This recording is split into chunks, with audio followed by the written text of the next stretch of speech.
இதில் மறந்துவிட முடியாது. கிராமங்களில் மட்டுமின்றி சென்னை போன்ற மாநகரங்களில் கூட மரத்தடியில் சிலர் எதிர்காலத்தை கிளியிடம் ஒப்படைத்துவிட்டு கண் நிறைய கனவுகளோடு காத்து கிடப்பதை பார்க்க முடியும்.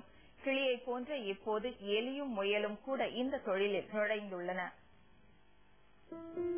தூக்கணாங்குருவி, மைனா போன்ற பறவைகளை கொண்டு சோதிடம் பார்க்கும் முறை முன்பு இருந்தது. ஜோசிய தொழிலில் பறவைகளுக்கு அளிக்கப்பட்ட பங்கு நாளடைவில் கிளிக்கும் மாறியது. அதன் பிறகு தமிழ்நாட்டின் மூலை முடுக்குகளில் எல்லாம் கிளி சோதிடம் சக்கைக்கோடு போடத் தொடங்கியது. பேசும் சக்தி கொண்ட கிளிக்கு எதிர்காலத்தை கணிக்கும் திறனும் இருக்கும் என நம்பப்பட்டது. இதனால் கிளியை வைத்திருந்த ஜோதிடர்கள் பலர் வஞ்சனையின்றி வாழ்க்கையை ஓட்டினர்.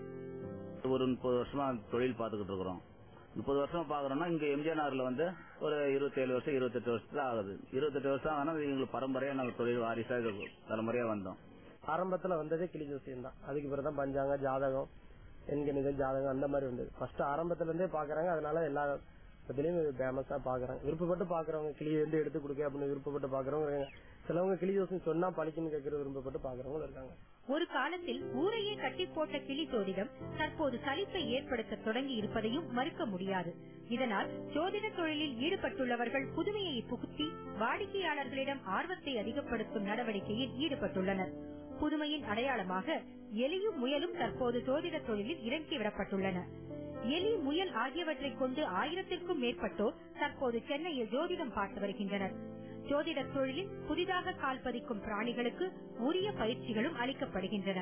ஆனால் இவை எல்லாம் ஏமாற்று வேலை என ஜோதிட தொழிலில் ஈடுபட்டுள்ளோரே குற்றம் சாட்டுகின்றனர்.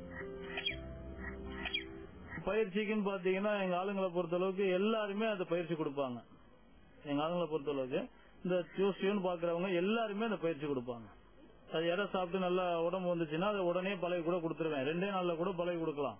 கிளி ஜோசியத்தை நம்ம பார்க்கும்போது கிளி ஒரு சீட்டை எடுத்து போடுது.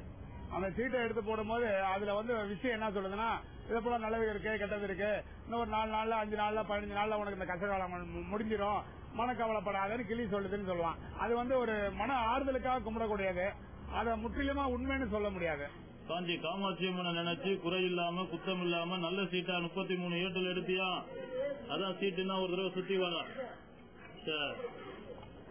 கிளி, எலி, முயல் என ஜோதிட தொழில் எடுத்து வரும் பரிமாணங்கள் எல்லாம் மக்களை நம்பித்தான்.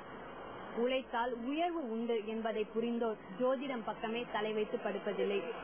விதி, விரக்தி, தலையெழுத்து என கூறிக்கொண்டு எதற்கெடுத்தாலும் தருணம் பார்ப்போர் இருக்கும் வரை பறவை ஜோதிடம் போன்றவற்றை பரலோகம் போகாது என்பது உறுதி. கலைஞர் தொலைக்காட்சி செய்திகளுக்காக தீபா.